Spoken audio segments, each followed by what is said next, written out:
to catch a check with the ANC. I can assure you that since I deposited that check, the Secretary General of the ANC has not gotten back to me.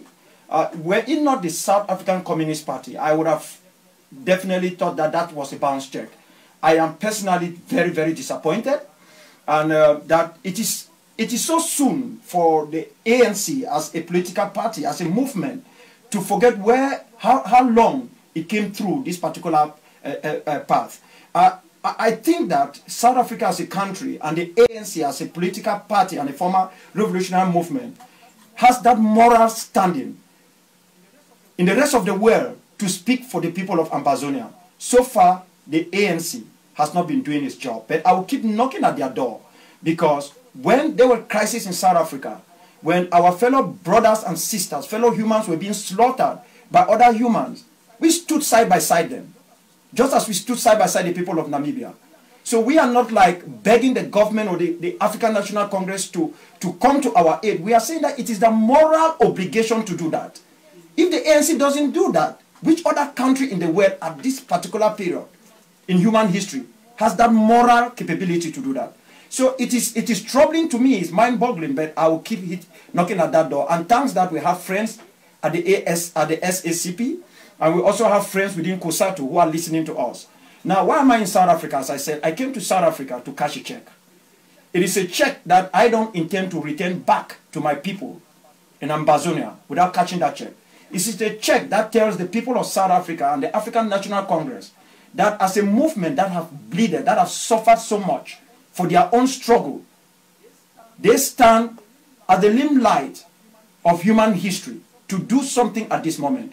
Imagine what the South African government will do within the African Union. If the South African government speaks, is there any other country in Africa at this moment, despite the difficulties that the ANC as a political party and as a government is going through, is there any other party or government in Africa that can do the same thing that the ANC is doing or is supposed to do, like what they did for the Palestinians? If they could stand up for 56 Palestinians who were killed and recall their ambassador from Israel, Palestine is so far from Africa, why can they not do that to Ambazonia, which is nearby, their cousins, their uncles, their nieces? What I want to ask specifically is, have you met with either any members of the South African government or members of the governing party? Yes, I have met. I have personally met with the Deputy Speaker. We had a very frank and fruitful discussion, and I am extremely grateful. I'm delighted for that. I met with him. We met for almost an hour, and it was a very frank discussion. We have also met with the chairperson of the chairperson of the ANC Portfolio Committee. We've met with him. I've spoken with him. And I also want to thank him, Comrade Masango, for the wonderful job he's doing. But my greatest surprise is that of the Secretary General. I expected him as the Secretary General of the ANC, the most powerful, the oldest political party in Africa, because we know how the ANC started, alongside SACP. To do something, I expect him to stand up for the principles in which the ANC was created. Now tell me, over and above the solidarity that you're seeking with political parties because of a shared history against fighting colonialism and of course for the right of self-determination, have you met, for example, with Ms. Lindiwe Sisulu, any of her Directors General? Have you met with the police in this instance where a person has been kidnapped? And what has been the response, the official response of government? I'm now talking about the South African state institutions, not the governing party or the tripartite alliance. The government has not responded yet. And it is not surprising to me, because it seems as if when any African country comes out of its dilemma and becomes a member of the then Organization of African Unity and then the AU, they begin to forget where they came from. It looks as if from the moment the South African government, the previous governments, joined the African Union, they immediately forgot about their past. And it is so difficult for them to react to situations that they are supposed to react positively and timely. Okay, now we've spoken a lot about what you expect of both the African National Congress and the government, but let's focus on what is happening in your home country. tell us what the situation is there, and also tell us why you have a particular name for the country. Are you arguing for splitting Cameroon into Francophone and Anglophone Cameroon because of its histories, and because some people chose to be part of Nigeria and others chose to stay in Cameroon? Are you deciding to have a separatist struggle because you are not being recognized, your languages are not being taught? Take us back to Cameroon and explain the dynamics of what is going on there and your political involvement. What are your political demands in Cameroon itself? Thank you very much. The first thing I want fellow South Africans and the people in Southern Africa, all those who listen to your network, to understand is that we are not splitting anything. Cameroon was never one. These are two separate countries that came together. The first thing I want the people to know is that La République du Cameroun, French Cameroon, that gained independence on the 1st of January 1960, had nothing to do with the territory of the former British Southern Cameroons. Likewise, as Nigeria gained independence on the 1st of October 1960, Nigeria, La République gained independence 9 months after Nigeria gained independence, while the Southern Cameroons, which is sandwiched between the two independent countries, was not yet independent, but had self-governing status. But when it was the time for us to gain independence, a number of factors compelled the United Kingdom, the United Nations, and Gaullist France to refuse the people of the former British Southern Cameroons to have, in quote, independence. We were asked to vote on a UN-organized plebiscite on Saturday, the 11th of February 1961, that do you want independence by joining? I don't know where somebody is going to have independence by joining another person. Do you want independence by joining the Independent Republic of Cameroon? Or do you want independence by joining the Independent Republic, Federal Republic of Nigeria? Our people were put in between the hard rock and the burning furnace. We were never asked the option, do you want independence? And why? A number of reasons. One, there was a bush war for independence that was fought in French Cameroon by a political party they called the UPC, you know, the Population de Cameroon. They were communist inclined. They had escaped from that bush war, came into the Southern Cameroon's territory, and international demands.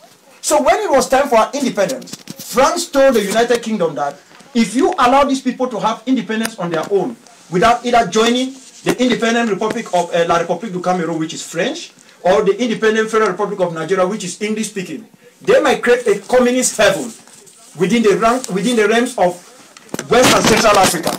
And you know, at that time, this was the 60s, you know what? Yeah, the Cold War was ongoing. Yeah, so we were now a sacrificial lamb because of the Cold War. That was one part. The second part was the United Kingdom thought we were too poor, that we were worse off than the Gambia, that we had nothing, and if we have independence on our own, the certainty was that we become a burden to Her Majesty's treasury. It means the United Kingdom was more interested in protecting the British pounds than protecting the lives of the people of the former British Southern Cameroons. Now, if you are so critical of the way in which Britain handled your desire for independence, why do you define yourself as Anglophone, as British Cameroon? Why are you not able to unite with Cameroon as Africans? What is it that splits you between Francophone Africa and Anglophone Africa? Why is it that you are unable to come together with other Cameroonian brothers and sisters and decide on what kind of country you have? Why is the reference still colonial if the struggle is meant to be anti-colonial? No, we are not actually referencing. Unfortunately, you cannot move forward without looking at the past. This is history. I'm not making it up. If people don't know the history, they would think that we are trying to split Cameroon. We are not even seceding because we're never one. You can't even talk of secession.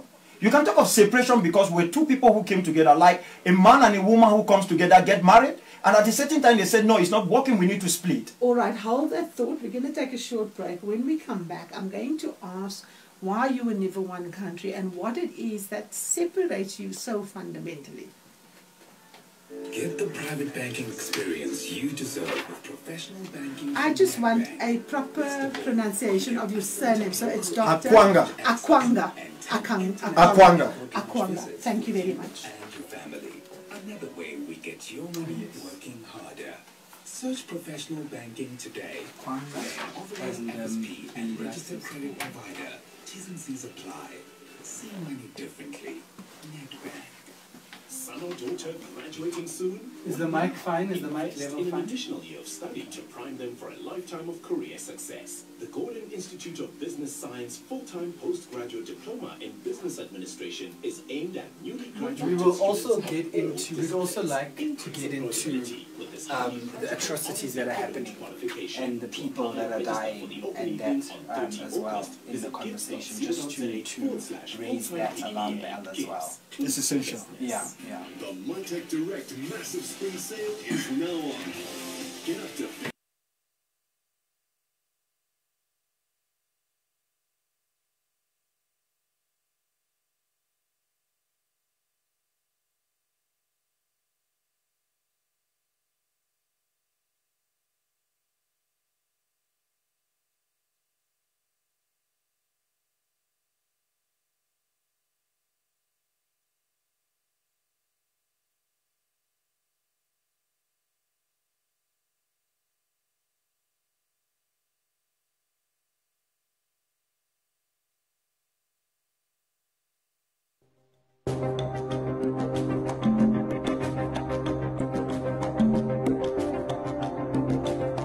SCBC stands for the Southern Cameroons Broadcasting Corporation.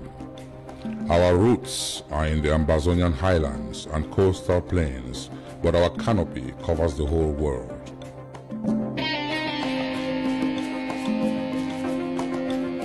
SCBC is growing and expanding to meet the increasing demands of our services.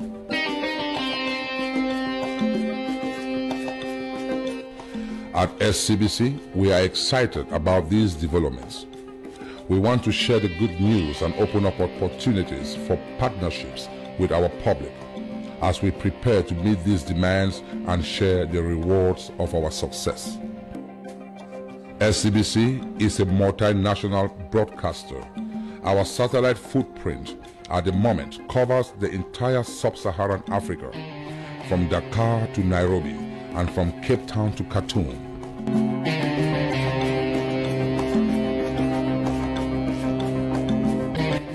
As a modern broadcaster, SCBC's reach is worldwide on multimedia platforms and in high definition.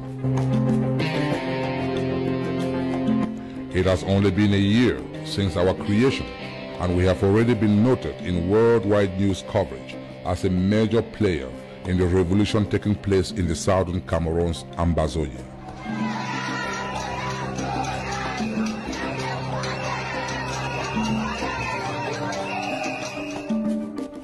Imagine where we would be in the next few years.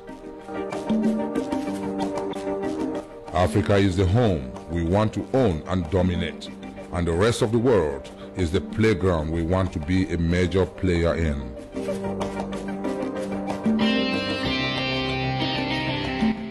We have confidence in our vision, our technology, and creative content to reach our goals much sooner than can be speculated on now. We need partners, and think you are that partner we need. We will soon make a private offer of common stock and ordinary shares alongside a prospectus for your review. After working hard, invest in SCBC, the voice of Ambazonia.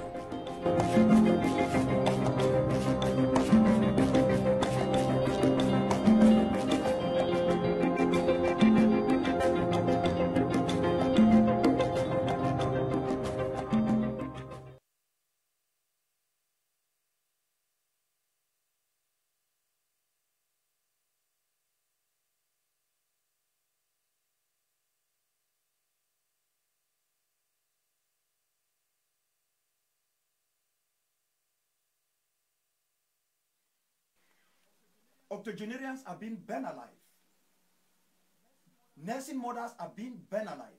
And who's doing this? These are being done by the people we consider terrorists, because no military in the world which is supposed to defend its own people can do this type of things to the same people. So we see those doing this, the forces of Mr. Paul Biya, as the real terrorists. They are terrorizing our people. They are sending them as refugees. They are slaughtering them every day. We are having at least 100 deaths every day, which means for a week there are at least 700. The world is not reporting what is happening. There are mass graves all over the place. You just spoke about 2 videos that emerged from the north of La République du Cameroon. Now you tell me, after watching those videos, how do you think my people can live with these people? These people are savages. At this modern time, it is not only an abrogation of the Geneva Convention that you arrest people when you've already taken someone into custody. You have to make sure that person have his or her rights read to them, and you have to treat them in a humane way. Now, we agree on that. I mean, that is underwritten in the UN Charter. Let's talk about the political situation and the issues around things like language rights, things like economic rights, things like citizenship. What about those issues are affecting the people of southern Cameroon, and why is it an intractable problem? Why is it something that cannot be negotiated? The first thing I want you to understand is that we came into a union. When we came into that union, we came as 2 equal parties. It was like Zanzibar and Tanganyika coming together. If it's going to work, we stay together. If it's not going to work, we'll not stay together. Do you speak the same language? We don't speak the same language. I'm coming to that. We are, why we call ourselves Anglophones, because we are brought up in the Anglo-Saxon tradition. Our legal system is the common law. Theirs is the civil law. This is one country. They have a bi-jural system. You commit a crime, a common law crime in our area, you will be treated differently. So if you take a citizen from La République du Cameroon, from the French-speaking part, bring to our area and they commit a crime, and they take them to court, they will be confused because the whole system is novelty to them. Now, our educational system is not the same. From primary, from kindergarten right up to university level is different. We have a system where we have a student union which they don't have. I was, for example, the first student union president in the first Anglo-Saxon university in that country, where we have a student union president who represents the rights of the students. You can go and sit in the student senate or the student council and talk on behalf of your colleagues. But they don't have that. They are not used to that. These are people who have been brought up in a way that you don't question authority. No matter what is being done, you just have to be dumber. Are you saying that there is no democracy in Cameroon as we understand it? Democracy has never started in that country. Even when we call for one. Democracy, you have an octogenarian who has been in power as president for 36 years, and then count the other number of years he's been the power behind the power. From director of director of cabinet at the presidency, to secretary general at the presidency, to prime minister of the republic, to president of the republic, all imposed by La République Française on the people of French Cameroon, and later on the people of Cameroon. And what about, I can understand you fight with the government, and I can understand you fight with the elites, but what of the ordinary people of Cameroon? Are you able to have a program of solidarity? Is there a common platform around which you can agree that it's ordinary citizens of both territories that actually need to be empowered, that needs democracy, that needs openness, that needs progress, and that needs freedom? Good and evil cannot mix together. The people of La République du Cameroon have proven to us time and time again that we do not count. There is no way we can live together with these people. The only reason they are still tolerating us, some of them, is because of our natural resources. Let me assure you, they have been slaughtering our people for more than 2 years now, unabated. What natural resources reside in southern Cameroon? The oil, the curse of the black gold, which everybody is aware of, comes from our homeland. We supply food. We feed Gabon. We feed Central African Republic. Feed even La République du Cameroon. Feed part of Equatorial Guinea. Agriculturally, our soil is extremely rich. Because of the rich soil that comes from Mongo Ndeme, what they call Manfako. That is not all. We've got gold in our land. We've got diamond. We've even got natural resources that have not been, at this particular moment, refined. Before I leave here, I'm going to give you a document on the natural resources that are based in our homeland. So the real problem, as Jerry John Rawlings, the former president of Ghana, said, it's not that these people want us to live together. It is that the moment oil was discovered in 1975, the French say, hey, listen, they've just discovered black gold there. We need now to make sure that these people become subhuman. So these guys are not keeping us. Listen, if we had nothing like the Gambia, they would have let us go. Dr. Akwanga, I'm not disagreeing with you. I am of the firm belief that politics are about sets of interests, and the fact that you have resources is probably the reason why there is conflict. What I'm trying to understand is, what is your political objective? What is it that you want? What is the orientation of your movement? You see the African National Congress as allies, you see the South African Communist Party as allies. How would you describe your outlook in a post-Cold War situation? I am assuming that you don't want to be ruled by Britain or by France. You want self-determination, you want independence. What exactly is the political system that you seek and that you think will bring justice to your people? In a nutshell, we are seeking total and unconditional independence. Unconditional because in 1961 we were given a conditional independence. Do you want independence by joining? We want total independence. First, we are about 8.5 million people. We are larger than a number of existing countries in the world, including Fiji, the Gambia and others, even within the continent of Africa. Secondly, we want to be a truly democratic state. We don't want a state with a little d where people just organize consultative elections which are like referendum where at the end it ends with bloodshed, people will slaughter themselves. Or presidents who are in power for 36 years. Exactly, or people slaughter themselves in Kenya. After innocent civilians have died, then the two warring parties come together to make peace. And now that they were making peace like in Kenya, what will happen to all of those who have died when they would have made that peace long time ago and avoid that type of a situation? So we are we're trying to create a truly democratic society. Now, what do we expect from the rest of the world? We know that it is difficult at this particular moment in the world. The world keeps saying that they want to bring the world closer. But you can't bring people who are of divergent opinions. You need to understand that. Czechoslovakia was how long? Yugoslavia was how long? Now there are little states that are not equal. Like Serbia, population-wise, natural resources-wise, even intellectual-wise, as the people of Ambazonia.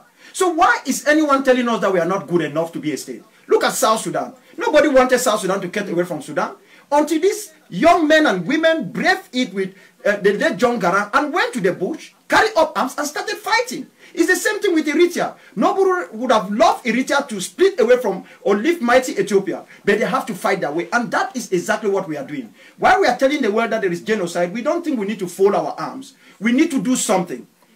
If the Nkutu Wasizwe was never launched in this country, I can assure you that no matter what the world would have done, apartheid would still have been in place. Final question to you. What is your status at the United Nations? Do you have any observer status? Does the United Nations recognize you as a republic or as a territory that has the right to self-determination? The United Nations is a home of interest. France has veto power. The United Kingdom is ashamed for what they did to us and for what they have done to the continent of Africa, just like what France have done to French Africa. The United States, on the other hand, is playing the game of supporting its allies who are members of NATO, while China is more interested in coming in and taking a different method in looting African resources. The Russians are aloof, they are watching from the other end.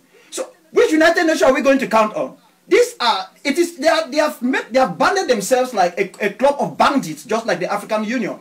What we are saying is that we must accept our right to total and unconditional independence before expecting any international body to come to play to do something. Otherwise, someone will not be 36 years in power, rig an election, and then you still want him to, he's still going to sit in power. When the United States condemned the rigging of elections in Cameroon of recent, what did they do? Francis Cook was there in 1992, they rigged the elections. They knew the consequences. The next day, they were the same one giving letter of accreditation to the same beer who rigged elections. Let them stop all this hypocrisy around the world.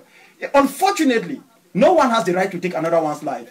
But as the Nkutu Wasizwe taught us, and as the SPLA and the EPLF has taught us, the only way you can make the world to get up from slumber, I'm sorry, is to pick up arms and start fighting and slaughtering one another. That is unfortunate. But that is where they have put us now to try to protect our own people, our octogenarians, our physically challenged, and even the unborn. Our kids are not able to go to school for more than 2 years. Do we like it? No. Because the rest of the way is dormant, is docile. They are waiting for another Clinton moment when he will come and apologize that, oh, we took our eye off the ball in Rwanda. No, they didn't. They were scared of what happened in Mogadishu. So they didn't want to commit US forces to stop the genocide. This is the time to do something. Kofi Annan failed. Boutros Ghali failed. And all other UN Secretary Generals have failed because they are doing the bidding of the member of the Security Council that imposed them upon the rest of the world. We can no longer sit quiet and allow our entire generation to be extinct. We are compelled to fight to the last man to free ourselves. And that is why I am in South Africa.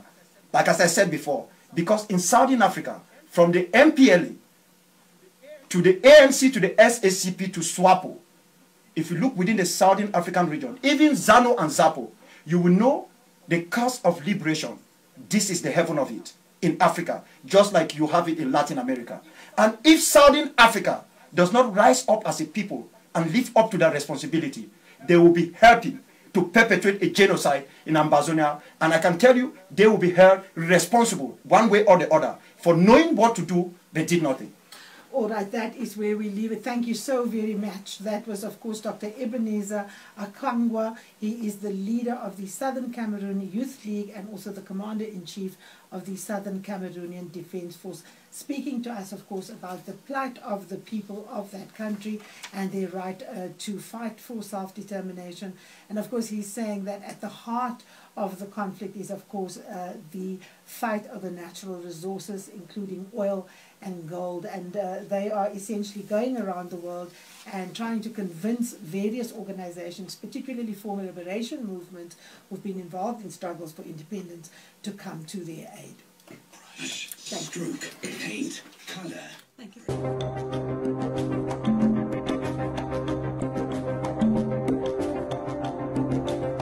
SCBC stands for the Southern Cameroons Broadcasting Corporation. Our roots are in the Ambazonian highlands and coastal plains, but our canopy covers the whole world.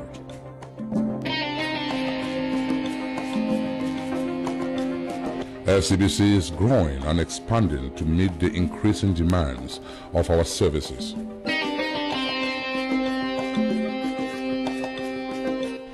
At SCBC, we are excited about these developments.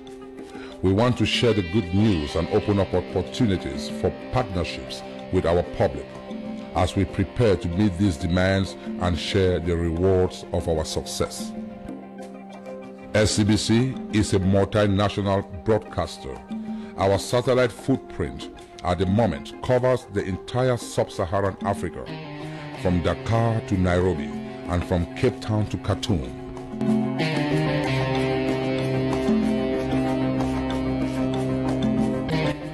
As a modern broadcaster, SCBC's reach is worldwide on multimedia platforms and in high definition. It has only been a year since our creation, and we have already been noted in worldwide news coverage as a major player in the revolution taking place in the southern Cameroon's Ambazonia.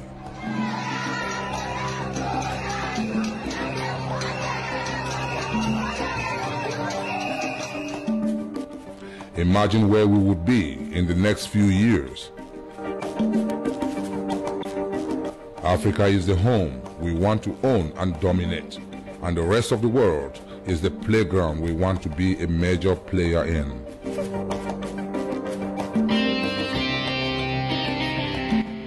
We have confidence in our vision, our technology, and creative content to reach our goals much sooner than can be speculated on now. We need partners, and think you are that partner we need. We will soon make a private offer of common stock and ordinary shares alongside a prospectus for your review. After working hard, invest in SCBC, the voice of Ambazonia.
Otto,